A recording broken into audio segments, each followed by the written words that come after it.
Let's take a look at this tweet that you had in the evening here. I said last week when everyone was raving about the Rams trading away all their draft capital, it better work.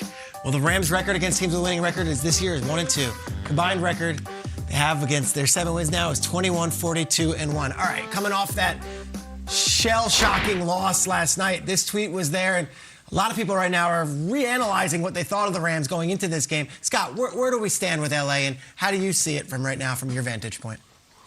You know, I'm not a buyer yet, Peter, but I said this last week, and I said it last week on Tape Heads. Those numbers that I put out there were just the same figures and the same numbers, but a week earlier. So to me, I had looked at this team. When they played a good team, again, they were only 1-2 against teams with a winning record.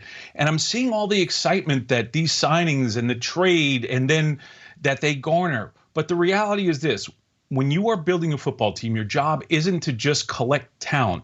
It's to build a football team, because in the end, football teams win championships. So you're not always looking for the best players. You're looking for the right 53 players in order to build a roster that has the right chemistry, that can work together to win a championship. That is the responsibility of the leadership group.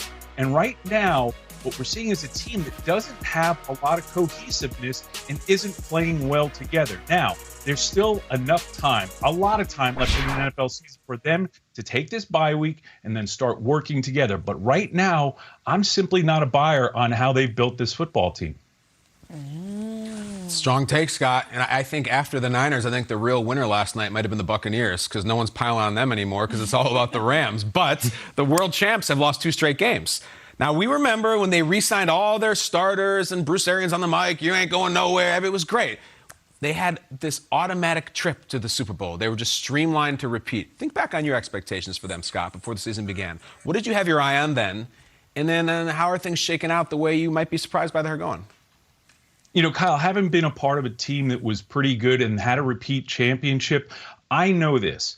When you want to repeat, you can't be as good as you were the year before. You have to be much better, because you're all of a sudden the target. And I really understand exactly what the Buccaneers did, because there's this emotional attachment to the players that helped you get to the promised land, to help you win a championship. But as they kept signing some of those veteran players, I was looking at some of the players and their age and how that team was being built. One of the gifts that the Buccaneers had last year was they were extremely healthy, and that allowed them to stay consistent and keep continuity, not only with their offensive line, but their whole team. But right now, the Tampa Bay Buccaneers have the highest number of players on their 53-man roster that are 30 years old and older. So to me, one of the things that comes with that is a completely different management by the coach, by the trainers, by the football team, because there's players that are going to have to be managed differently and given time off. Then we look at some of the players that are that plus 30, JPP, Gronk, AB. Last week, Richard Sherman, who was recently signed, pulls a calf muscle in pregame. So you're looking at a team where age may start to become a factor in the second half of the season as they try to pursue a second championship.